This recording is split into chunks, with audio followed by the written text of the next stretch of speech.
Download aplikasi Bekal Islam dan kunjungi web bekalislam.com. Alhamdulillahi ala ihsani wa syukru lahu ala taufiqihi wa amtinani wa asyhadu an la ilaha illallah wahdahu la syarika lahu ta'ziman li sya'ni wa asyhadu anna Muhammadan abduhu wa rasuluhu da'ila ridwanih. Allahumma salli alaihi wa ala alihi wa ashabihi wa ikhwanih. Hadirin hadirat yang dirahmati oleh Allah Subhanahu wa taala, kita melanjutkan bahasan kita tentang As-Sirah An-Nabawiyah. Pada pertemuan lalu kita telah menjelaskan tentang bagaimana Raja Najasyi radhiyallahu anhu yang begitu baik membela kaum muslimin di negeri Habasyah yang dipimpin oleh Ja'far bin Abi Thalib radhiyallahu taala anhu. Dan kegagalan orang-orang Quraisy yang ingin memprovokasi Raja Najasyi agar memulangkan para sahabat kembali ke kota Mekah. Kegagalan demi kegagalan menimpa orang-orang Quraisy yang hendak menghentikan dakwah Nabi sallallahu alaihi wasallam. Berbagai metode, berbagai uslub telah mereka tempuh untuk menghalangi dakwah Nabi sallallahu alaihi wasallam dengan mengganggu fisik, dengan mengganggu mental para sahabat, ya. Kemudian juga mereka berusaha untuk merayu Abu Thalib, ya, akan tapi semuanya gagal. Bahkan kaum muslimin semakin bertambah dan semakin bertambah. Mereka melihat mulailah Islam tersebar di kabilah-kabilah. Kemudian mereka dikejutkan dengan Hamzah yang masuk Islam, paman Nabi sallallahu alaihi wasallam. Kemudian mereka dikejutkan pula dengan Umar bin Khattab yang masuk Islam. Oleh karenanya mereka akhirnya berkumpul dan bermusyawarah. Akhirnya mereka membuat makar, yaitu mereka hendak memboikot Nabi sallallahu alaihi wasallam dan mengisolasi Nabi sallallahu alaihi wasallam. Ya, mereka membuat kesepakatan. Kemudian mereka menulis kesepakatan tersebut di suatu kertas di mana mereka akan memboikot Bani Hashim dan Bani Abdul Muttalib, ya. Bani Hashim itu kita ulangi, kita ingatkan kembali, Nabi sallallahu alaihi wasallam namanya Muhammad bin Abdullah bin Abdul Muttalib bin Hashim bin Abdi Manaf bin Qusay bin Kilab dan seterusnya. Jadi semuanya Bani Hashim itu adalah Ahlul Bait. Semua Bani Hashim adalah Ahlul Bait. Ahlul Bait tidak terbatas kepada keturunan Nabi sallallahu alaihi wasallam saja, tetapi seluruh Bani Hashim adalah Ahlul Bait. Oleh karenanya terkadang kita dapati Ahlul Bait dari jalur cucu-cucu Nabi sallallahu alaihi wasallam, dan kita dapati juga Ahlul Bait dari jalur keturunan Al-Abbas bin Abdul Muttalib paman Nabi sallallahu alaihi wasallam. Maka mereka sepakat, orang-orang Quraisy selain dari Bani Hashim dan Bani Abdul Muttalib, mereka bersepakat untuk memboikot Bani Hashim dan Bani Abdul Muttalib. Yaitu kesepakatan tersebut yaitu tidak boleh menikahkan dari seorang pun dari Bani Hashim dan Abdul Muttalib. Dan juga kalau mereka ada yang melamar maka tidak boleh diterima lamarannya. Kemudian tidak boleh berjualan sesuatu pun kepada Bani Hashim dan kepada Bani Abdul Muttalib. Demikian juga, ya, tidak boleh membeli sesuatu pun dari Bani Hashim dan Bani Abdul Muttalib. Ya, kemudian tidak boleh duduk-duduk bersama mereka. Tidak boleh bercampur dengan mereka. Tidak boleh mengucapkan salam kepada mereka, ya. Dengan syarat ini semua akan digagalkan jika mereka menyerahkan Rasulullah sallallahu alaihi wasallam. Demikian pemboikotan yang mereka lakukan karena mereka sudah gagal dalam segala metode yang mereka tempuh. Akhirnya mereka berkumpul dan mereka sepakat, mereka tulis suatu lembaran, kemudian mereka tempelkan atau mereka gantung lembaran kesepakatan mereka tersebut, ya, yang tertera mereka letakkan dalam Ka'bah, ya, mereka gantungkan dalam Ka'bah. Ya. Disebutkan penulis yang menulis perjanjian tersebut namanya Mansur bin Ikrimah, ya, bin Amir bin Hashim bin Abdi Manaf dari Bani Abdiddar, ya. Kemudian disebutkan juga dalam sebagian riwayat, ya, bahwasanya orang ini akhirnya lumpuh kedua atau lumpuh tangannya karena didoakan oleh Nabi sallallahu alaihi wasallam. Tatkala Abu Thalib paman Nabi melihat orang-orang Quraisy sudah bersatu padu untuk mencelakakan ponakannya Muhammad sallallahu alaihi wasallam, maka dia pun berkeliling kepada Bani Hashim, kepada Bani Abdul Muttalib. Kemudian dia menyuruh agar Bani Hashim dan Abdul Muttalib bersatu padu untuk membela Muhammad sallallahu alaihi wasallam. Ya. Dan mereka semua sepakat karena mereka dan kesepakatan tersebut baik Bani Hashim yang sudah Islam maupun yang masih kafir. Yang masih kafir ikut membela karena hamiyah, yaitu karena membela kesukuan. Ini Muhammad dari suku kita.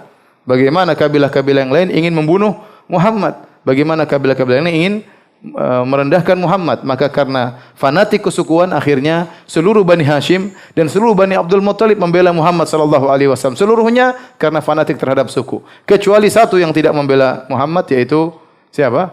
Abu Lahab. Abu Lahab juga paman Nabi dari Banu Abdul Muttalib. Kemudian akhirnya mereka semua berkumpul dan mereka tinggal di suatu tempat namanya Syi'ib Abi Talib. Syi'ib Abi Talib. Syi'ib itu suatu tempat seperti suatu jalan di antara dua bukit atau dua gunung yang dijadikan tempat tinggal. Akhirnya mereka berkumpul di situ dan mereka tinggal di situ. Dan disebutkan Abu Talib sangat khawatir dengan ponakannya Muhammad sallallahu alaihi wasallam. Kalau sudah tiba malam hari, maka dia minta agar Muhammad tidur di samping dia atau dekat dengan dia. Dia khawatir kalau ada serangan tiba-tiba malam hari kepada ponakannya Muhammad sallallahu alaihi wasallam.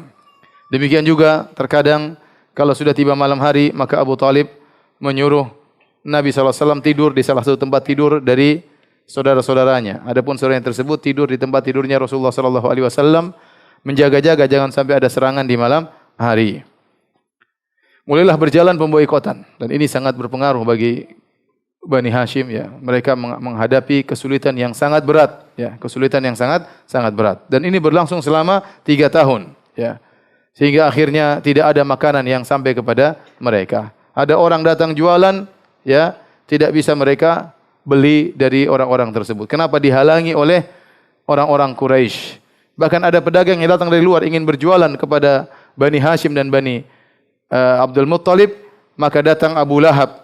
Abu Lahab berkata, "Qalu ala ashabi Muhammadin la yudriku ma'akum syai'an wa ana adfa' lakum adha'afan mudha'afah." Kata Abu Lahab kepada para pedagang, naikkan harga barang kalian kepada pengikut Muhammad. Naikkan barang kalian supaya mereka tidak bisa beli sesuatu pun dari kalian. Nanti kalau mereka tidak beli, saya yang beli. Saya akan beri keuntungan bagi kalian, keuntungan yang berlipat ganda. Akhirnya sebagian dari Bani Hashim dan Bani Abdul Muttalib tatkala ingin beli barang, ternyata mereka dapati harga barang terlalu mahal. Sehingga mereka tidak mampu untuk beli barang-barang tersebut, tidak mau beli bermakanan, tidak mau beli makanan. Akhirnya mereka pulang, bertemu dengan anak-anak mereka dan keluarga mereka. Sementara anak-anak mereka yatadagaun, yaitu menangis karena kelaparan. Tidak ada suatu pun yang bisa mereka berikan kepada anak-anak mereka. Karena para pedagang telah diblok oleh siapa? Abu Lahab. Sampai terdengar tangisan anak-anak di balik Syi'ab, di balik bukit terdengar tangisan-tangisan anak-anak dari Bani Hashim dan anak-anak dari Bani Abdul Muttalib. Akhirnya mereka terpaksa makan daun-daun pohon dan juga mereka terpaksa makan kulit-kulit ya. Mereka makan, kulit dikeringkan, mereka makan. Sampai di antara mereka akhirnya ada yang meninggal tidak kuat berhadapan dengan kondisi demikian. Abu Nuaim dalam Hilyah ya, meriwayatkan dari Sa'ad bin Abi Waqqas radhiyallahu anhu. Beliau berkata, "Kharajtu minal lail abul." Ya. Suatu hari aku keluar, dia bersama dalam Syi'ib, terkepung terisolir dalam Syi'ib tersebut, tempat tersebut, maka suatu hari dia keluar. Dia hendak buang air kecil. Wa idza ana asma'u biqaqatin tahta bauli. Waktu saya kencing, tiba-tiba saya dengar air kencing saya mengenai sesuatu berbunyi tak tak tak. Fa idza qit'atu jildin ba'ir. Ternyata saya mengencingi tulang kulit onta. Fa akhadhtuha. Ini rupanya makanan. Faghasaltuha, aku ambil lalu aku cuci ya, kulit tersebut. Tsumma akhraqtuha, kemudian aku bakar kulit tersebut. Setelah kering, tsumma radadtuha, kemudian aku hancurkan. Kemudian wa safaftuha bil ma, kemudian saya campur dengan air. Wa syaribtu 'alaiha minal ma faqawitu biha thalathan. Saya campur dengan air, yang penting air ada rasa kuah kulit yang sudah kering dan saya bisa bertahan sampai 3 hari. Ini gambaran bagaimana sulitnya mendapatkan makanan selama 3 tahun tersebut. Sampai kulit yang bekas terkena air kencing harus dia ambil karena tidak ada lagi makanan.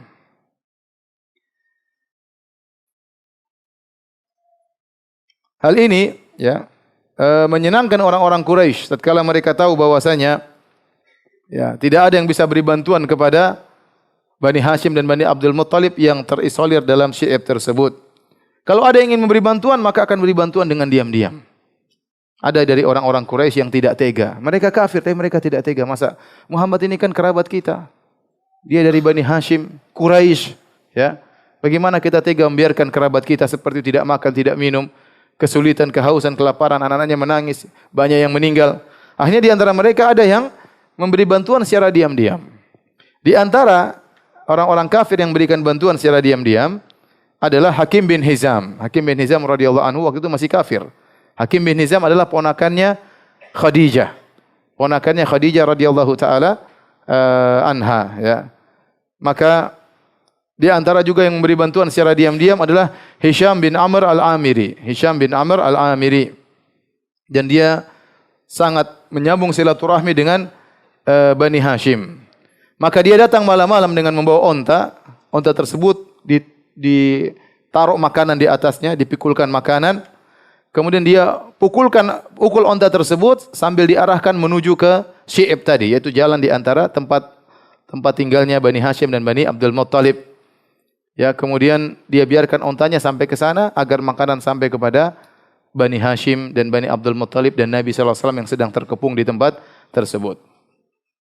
Suatu hari Hakim bin Hizam, ya, ponakannya Khadijah, ingin beri bantuan kepada Bani Hashim dan Bani Abdul Muttalib.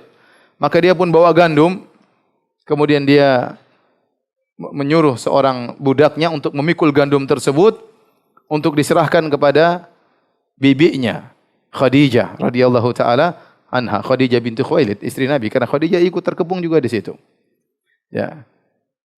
Kemudian tatkala dia berjalan bersama budaknya tersebut sambil mikul gandum, tiba-tiba ketahuan oleh Abu Jahal. Abu Jahal kemudian menegurnya. Berkata, "Atadhhabu bi ta'am ila Bani Hashim?" Wahai Hakim bin Hizam, kau ingin mengirim makanan kepada Bani Hashim? Fa wallahi la tabrahu anta wa ta'amuka hatta afdhahaka bi Makkah. Demi Allah, bayangkan Abu Jahal bersumpah demi apa? Demi Allah. Demi Allah, kau tidak akan pergi dari sini dan makananmu tidak akan sampai kepada mereka sampai aku bongkar keburukanmu ini di kota Makkah. Saya ingin bikin malu engkau. Faja'u Abul Bakhtari bin Hisham. Datang seorang lagi dari Quraisy yang baik juga, namanya Abul Bakhtari bin Hisham. Faqala ma laka wa lahu? Ada apa dengan engkau ya Abu Jahal? Apa urusanmu dengan Hakim bin Hizam?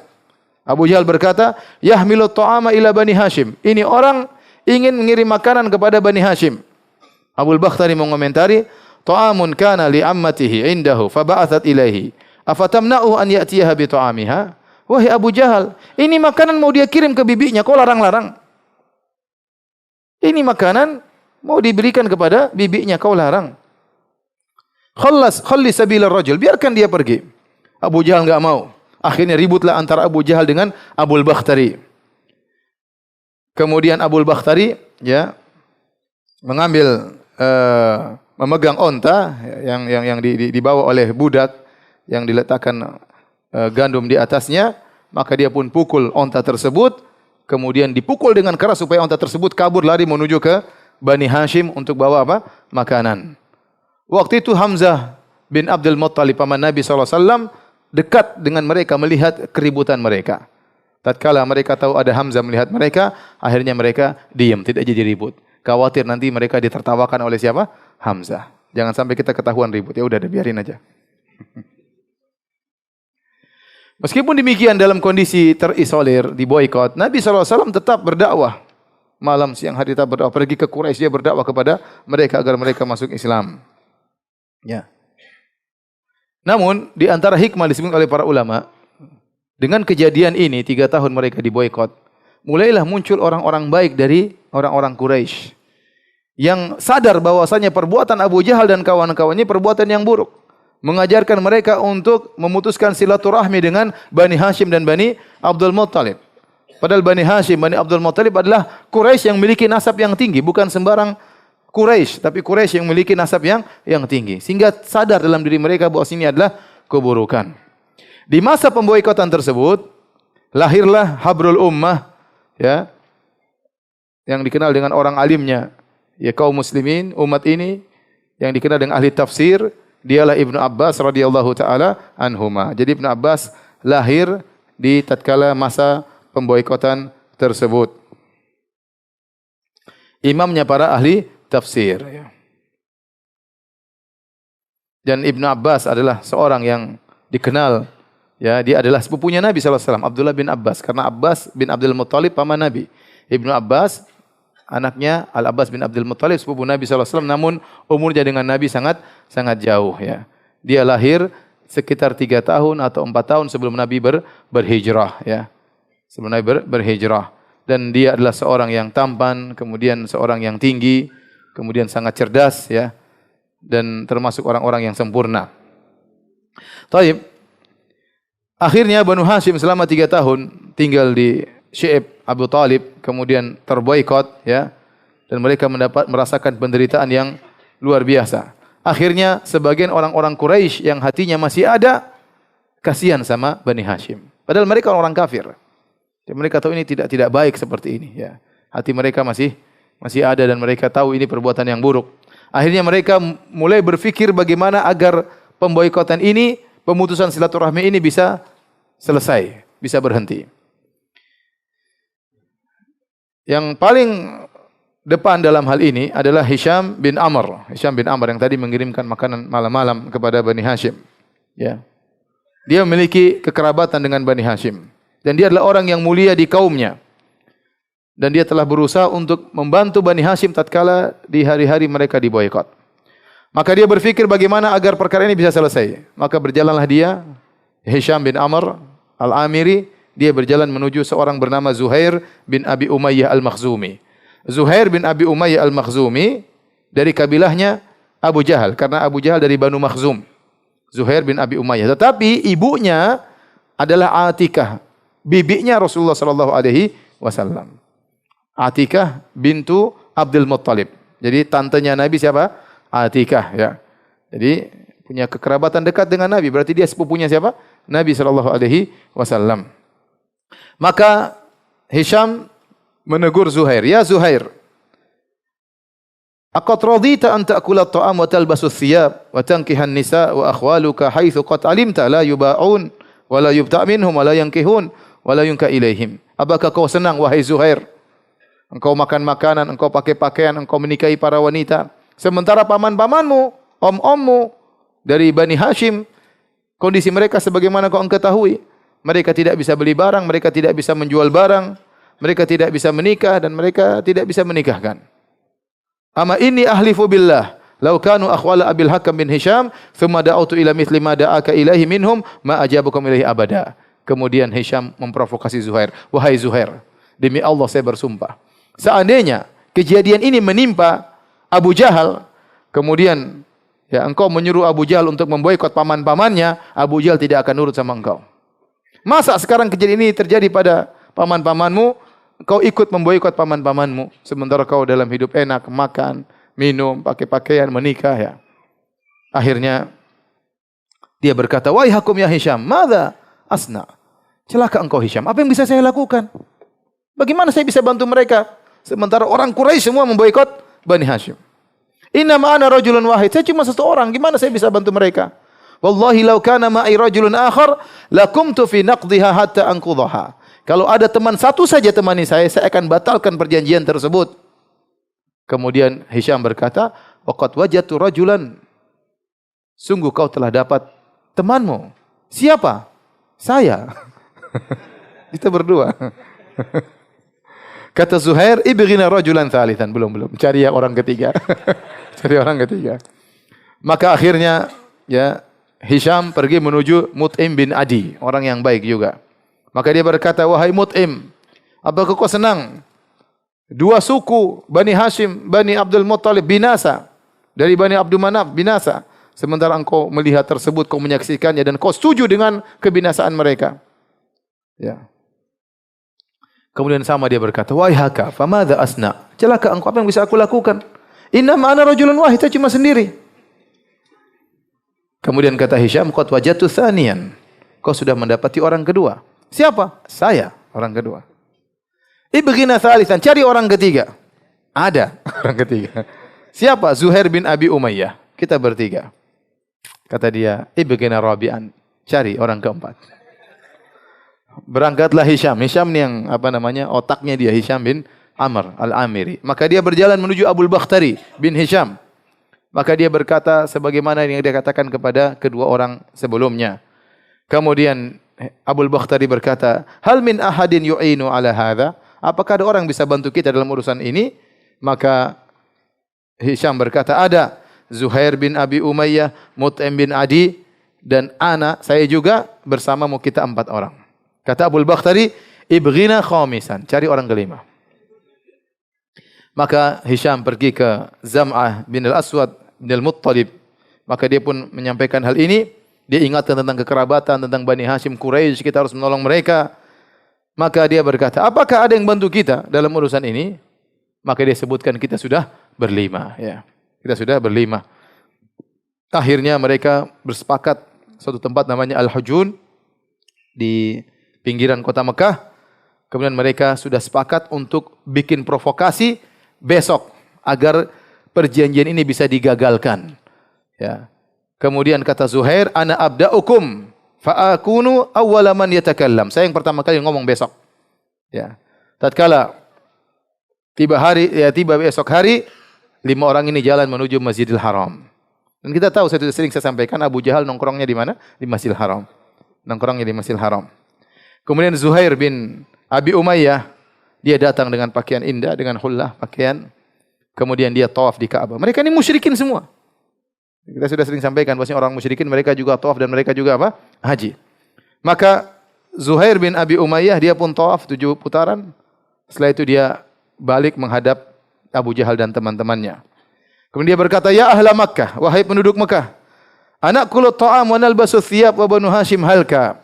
Apakah kita makan makanan, kita pakai pakaian senang-senang sementara Banu Hashim kerabat kita binasa? La yuba'un wa la yubta' minhum. Mereka tidak bisa beli barang dan mereka tidak bisa menjual barang. Wallahi la aqudu hatta tushaqqa hadhihi sahifatul qati'atul zalimah. Aku tidak akan duduk sampai kertas kesepakatan itu yang zalim, yang pemutus silaturahmi dirobek. Abu Jahal komentar langsung. Dan dia berada di ujung masjid, dia berkata, kadzabta wallahi la tushaq. Demi Allah, kau berdusta. Ya, Masya Allah, dia bilang apa? Demi Allah. Itu perjanjian tidak akan dirobek. Mereka sudah rencana dari awal. Pokoknya satu ngomong. Abu Jahal mau diserang, ya, dadakan. Waktu Abu Jahal komentar, maka Zam'ah bin Aswad, orang kelima, dari 5 orang tersebut, komentar, anta wallahi akdzab. Engkau lebih pendusta ya Abu Jahal. Ma radina kitabaha haitsu kutibat. Kami sesungguhnya tidak ridha dengan tulisan tersebut, dengan perjanjian tersebut. Zam'ah komentar, Abul Bakhtari komentar. Sadaka Zam'ah, Zam'ah benar. Kami tidak ridha dengan tulisan tersebut. Mut'im bin Adi komentar lagi. Benar, kalian berdua benar. Yang dusta yang mengingkari hal ini. Ya. Kemudian ya, Hisham bin Amr kemudian komentar juga. Abu Jahal pintar. Dia berkata, hadza amrun qudhiya bil lail tushuwira fihi fi ghairi hadzal makan. Ini sudah direncanakan ini. Tadi malam mereka sudah musyawarah, ini rencana sebenarnya Abu Jahal. Abu Jahal orangnya apa? Cerdas, goblok ya. Taib. Kemudian Rasulullah SAW menyampaikan kepada pamannya Abu Talib. Allah telah memberikan kabar gaib kepada Nabi SAW bahwasanya Allah telah mengirim al-aradah, yaitu rayap, ke dalam Ka'bah, kemudian memakan perjanjian tersebut, dimakan oleh rayap. Semuanya robek kecuali tersisa kalimat-kalimat Allah Subhanahu wa taala. Bismillah misalnya, yang lainnya dimakan oleh rayap. Kemudian ya, Abu Talib berkata, ya, na'am, ya, ma kadzabtani, kau tidak pernah berdusta kepadaku wahai Muhammad. Maka berangkatlah Abu Talib dengan sekelompok jamaah dari Bani Abdul Muttalib sampai mereka datang ke Masjidil Haram. Kemudian mereka melihat orang-orang Quraisy, dan orang Quraisy menyangka mereka sudah sangat kepayahan sehingga keluar dari tempat mereka, syi'ab mereka untuk menyerahkan Muhammad sallallahu alaihi wasallam. Namun persangkaan mereka salah. Abu Talib berbicara, ya. Wahai kaum Quraisy, telah terjadi perkara antara kami dengan kalian. Datangkanlah kertas perjanjian kalian tersebut, yang di situ ada kesepakatan kalian. Ya, bisa jadi semoga ada kesepakatan antara kita dengan kalian. Kemudian Abu Talib berkata, sungguhnya aku mendatangi kalian, ya, aku akan menyampaikan satu perkara yang di situ ada keadilan antara aku dengan kalian. Sungguhnya ponakanku Muhammad telah mengabarkan kepadaku, walam yakdzibni qat, dan dia tidak pernah berdusta kepadaku. Dia telah mengabarkan kepadaku bahwasanya Allah telah mengirim rayap untuk memakan kertas perjanjian tersebut. Maka dimakanlah kertas seluruhnya kecuali tulisan Bismikallahumma. Ya. Kemudian Abu Talib berkata, kalau benar apa yang diucapkan oleh Muhammad, ya, Fallahi la nuslimu hatta namuta an akhirina. Kalau benar yang dikatakan Muhammad ternyata kertas tersebut sudah dimakan oleh rayap, demi Allah, kami tidak akan menyerahkan Muhammad sampai kami semuanya tewas. Wa in kana alladhi yaqulu batilan dafa'na ilaikum sahibana. Kalau ternyata Muhammad bohong, kami akan serahkan Muhammad kepada kalian. Akhirnya orang-orang Quraisy berkata, qad ansaftana radina billadhi taqul. Engkau benar, ini perkataan yang adil. Ya, kami ridha, kami suka dengan perkataan ini. Maka mereka pun masuk ke Ka'bah, mereka buka perjanjian tersebut, ternyata mereka mendapati ternyata kertas tersebut sudah robek, ya. Sebagaimana yang dikabarkan oleh Nabi SAW, kecuali tulisan apa? Bismikallahumma. Akhirnya Abu Talib pergi menuju Ka'bah dengan orang-orang teman-temannya, kemudian mereka berdoa kepada Allah Subhanahu wa taala. Mereka berkata, Allahumma ansurna ala man zalamana. Ya Allah, tolonglah kami terhadap orang-orang yang telah menzalimi kami, wa qata arhamana, yang telah memutuskan silaturahmi kepada kami. Kemudian dia pun pulang bersama teman-temannya menuju tempat tinggal mereka, itu di Syi'ab Abi Talib. Akhirnya tatkala itu Al-Mut'im bin Adi, dia pun pergi menuju sisa kertas tersebut, kemudian dia robek-robek. Kemudian dia berjalan menuju ke bersama orang-orang Quraisy yang bersama dia. Kemudian dia bawa pedang dan bawa senjata. Kemudian dia pergi menuju kepada Syi'ab Abi Talib. Kemudian dia suruh Bani Hashim agar keluar dari tempat tinggal mereka, agar kembali seperti sedia kala. Akhirnya Bani Hashim, Bani Abdul Muttalib yang tadinya terisolir di tempat tersebut, akhirnya keluar. Ya, perjanjian tersebut sudah batal. Ya, hancurlah rencana Abu Jahal dan teman-temannya. Dan itu terjadi pada tahun 10 kenabian. Tahun 10 kenabian. Ya. Jadi Nabi di Mekah berapa tahun? 13 tahun. Sekitar 3 tahun sebelum hijrah. Jadi makanya masih dikatakan tahun ke-5 kenabian, tahun ke-7 kenabian, tahun ke-10 kenabian. Nanti kalau sudah pindah ke kota Madinah baru tahun pertama Hijriah, tahun kedua Hijriah, begitu ya. Jadi masih tahun 10 kenabian, belum tahun Hijriah.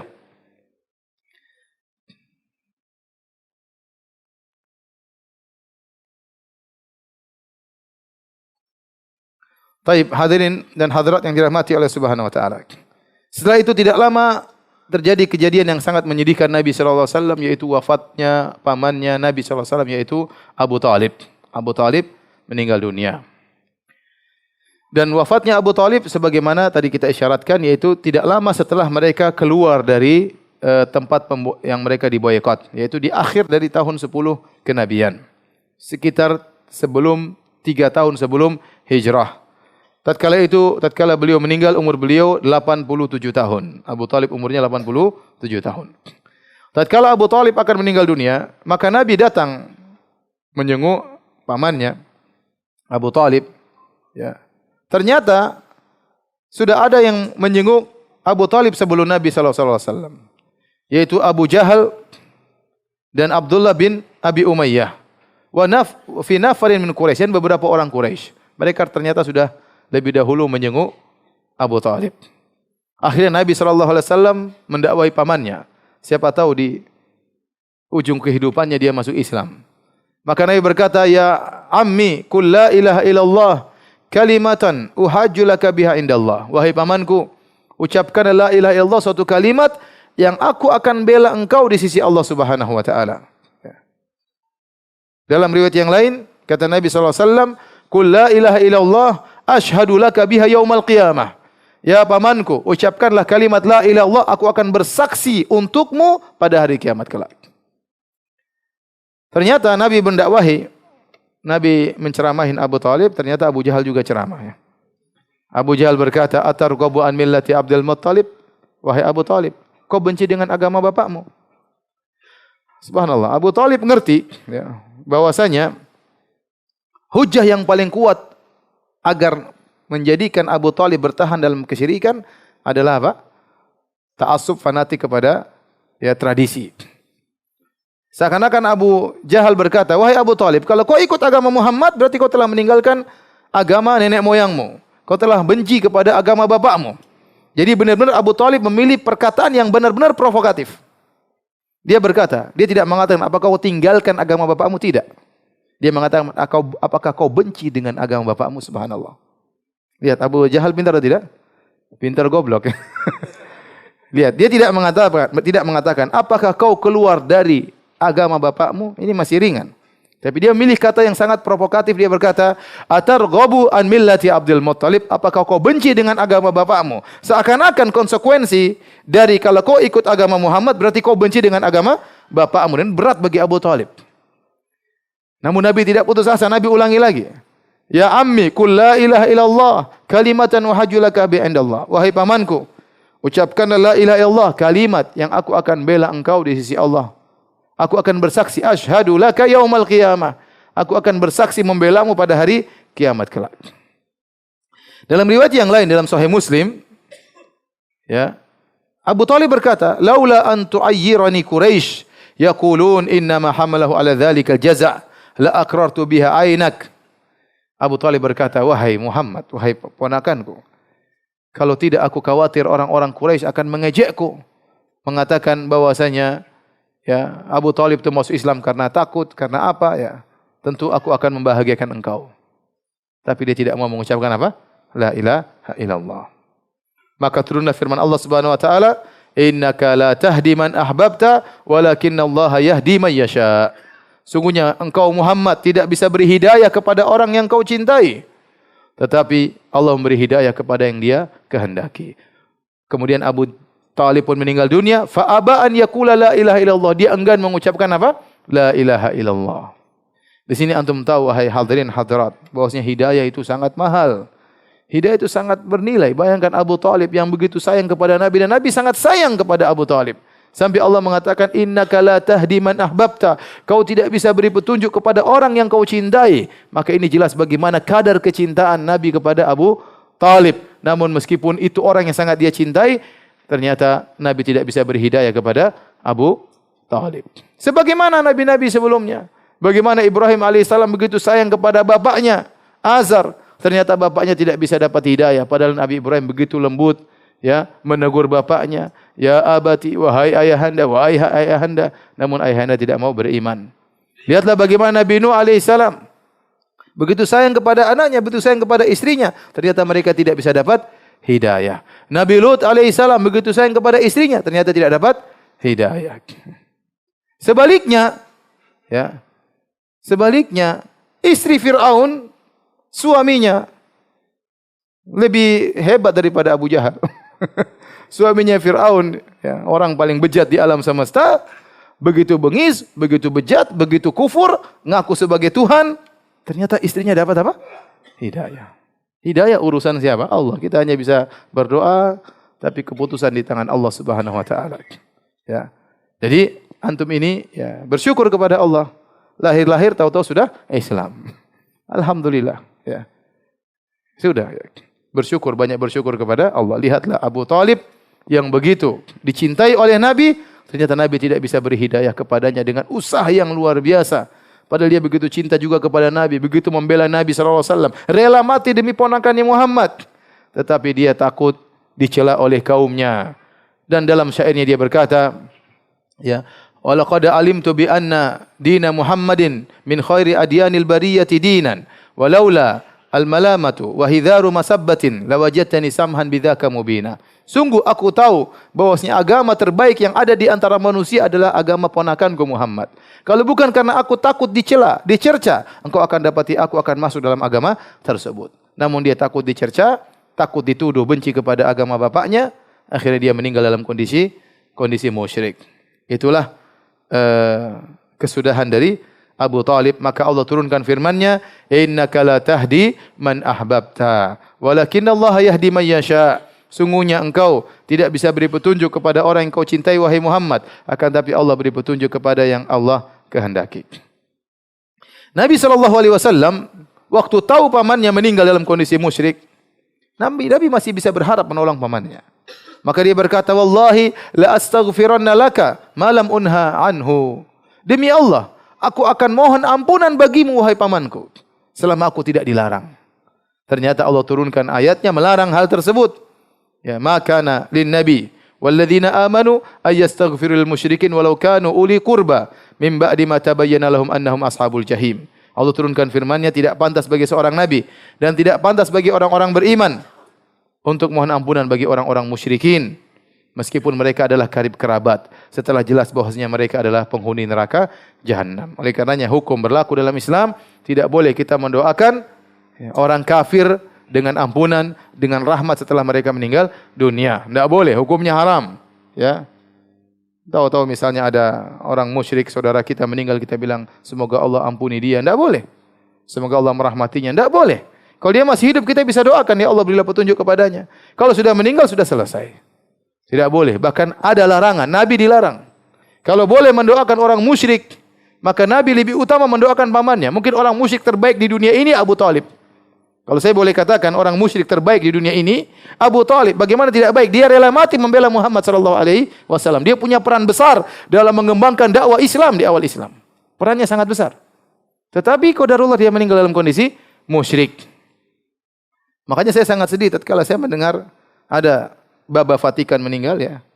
Kemudian ada seorang ulama besar terkenal di dunia ini kemudian berkata, semoga Allah merahmatinya karena keikhlasannya. Subhanallah. Benar ini.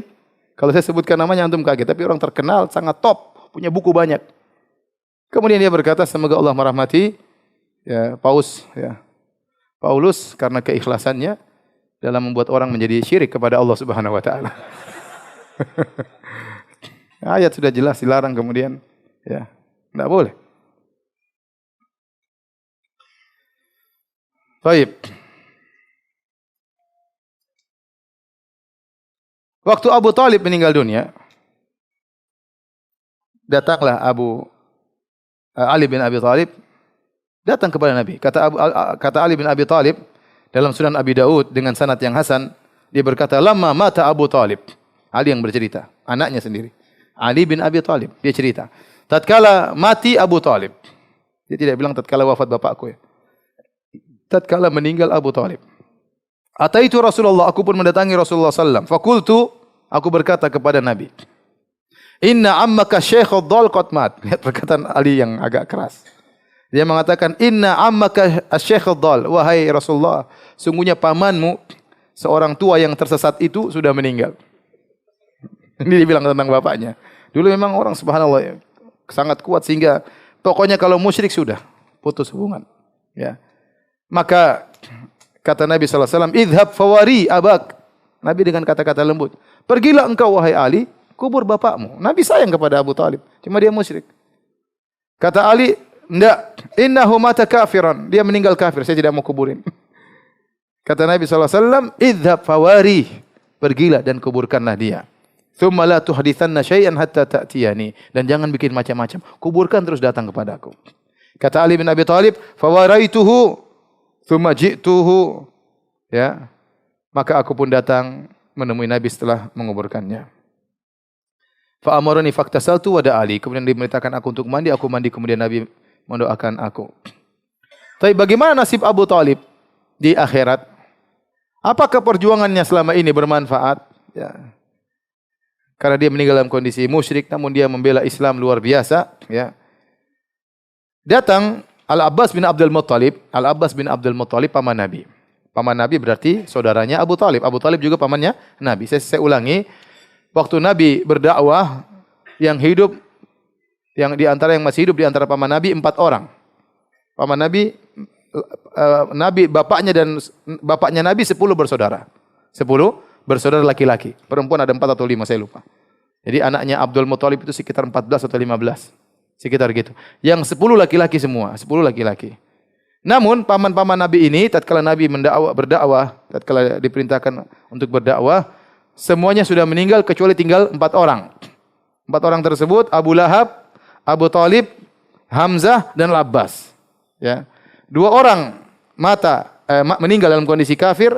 Abu Lahab meninggal dalam kondisi kafir, menyerang Nabi SAW. Abu Talib meninggal dalam kondisi kafir, membela Nabi SAW. Adapun Hamzah dan Al-Abbas masuk Islam. Ini semua paman Nabi. Tatkala di zaman-zaman kemudian, di hari-hari kemudian, Al-Abbas, paman Nabi, ingat tentang saudaranya Abu Talib. Maka dia datang kepada Nabi, dia berkata, "Ma aghnaita an ammika, fa wallahi kana yahutuka wa yaghdhabu laka." Wahai Rasulullah, apa yang kau bantu kepada pamanmu Abu Talib? Bukankah dia dahulu melindungimu? Bukankah dia dulu marah karena membelamu? Nabi mengatakan, saya punya jasa di akhirat bagi dia. Kata Nabi, huwa fi dahdahin min nar.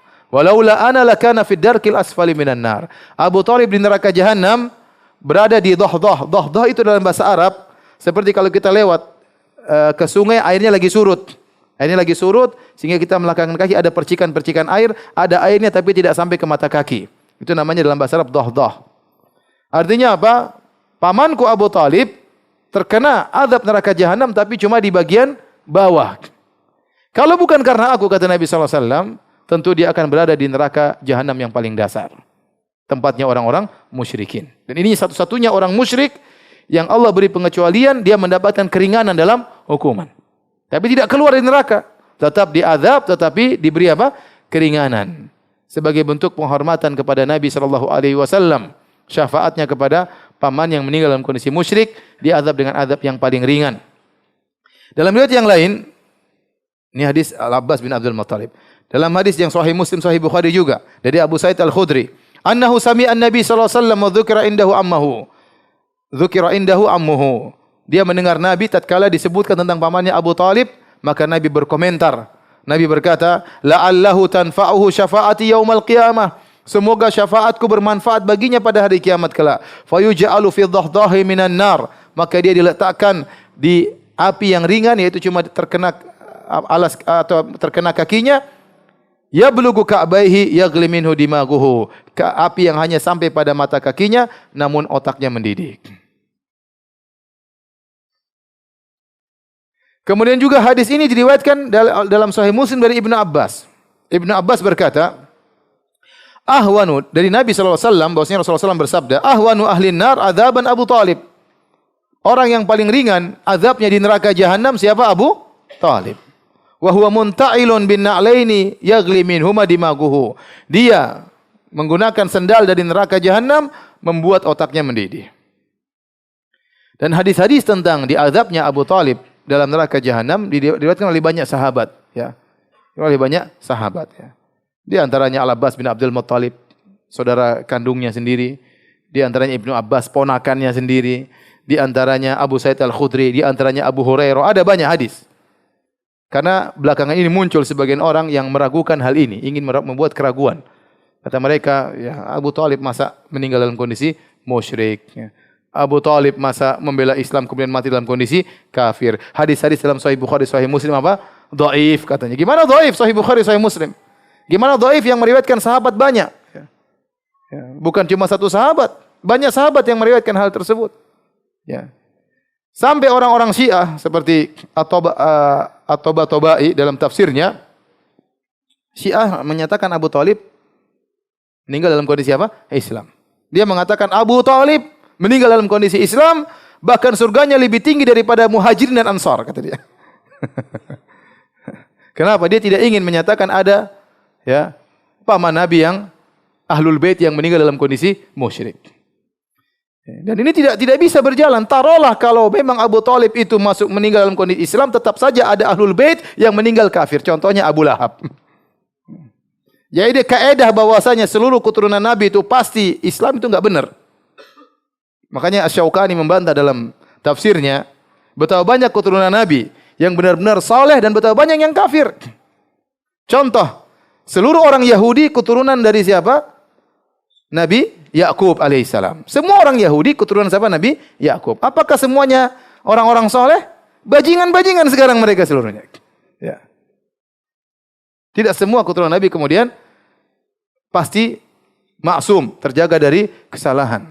Contohnya antara anaknya Nabi Nuh. Nabi anaknya apa? Kafir. Atasnya juga bisa jadi kafir. Ibrahim, bapaknya apa? Kafir. Kemudian Nabi Ismail alaihissalam punya keturunan namanya kaum Quraisy. Semua kaum Quraisy keturunan Nabi siapa?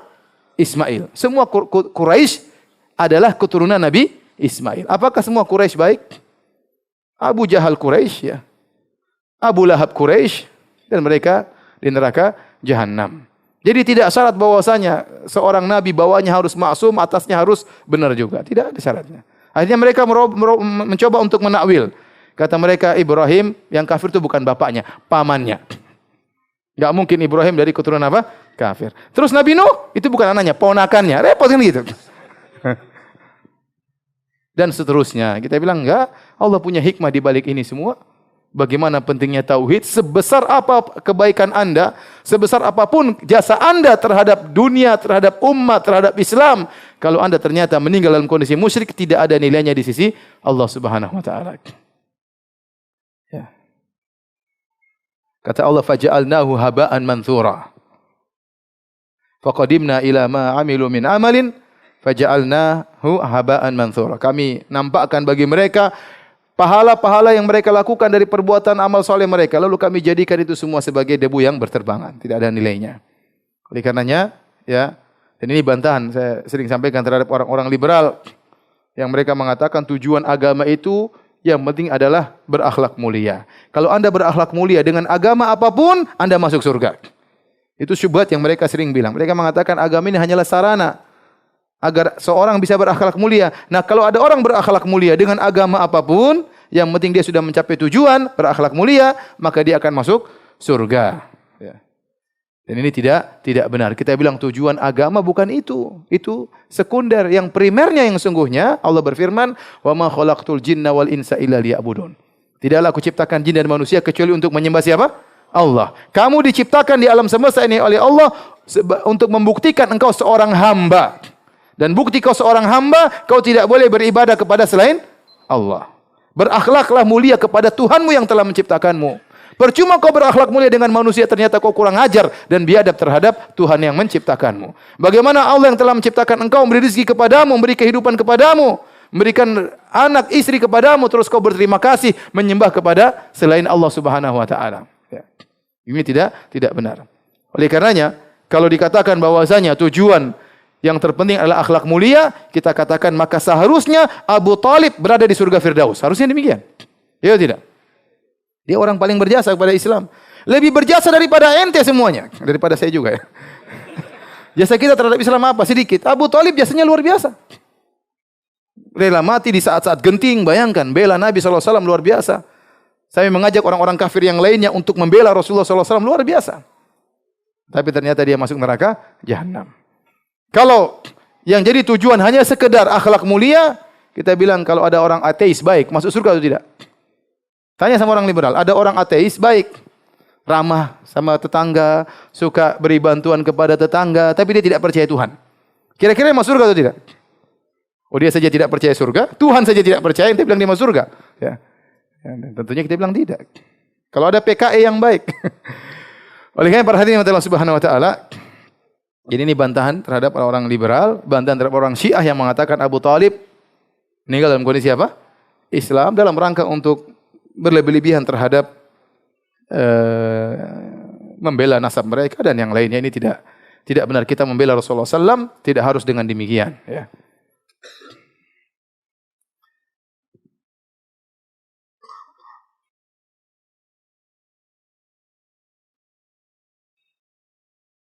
Baik, selanjutnya kita akan bahas tentang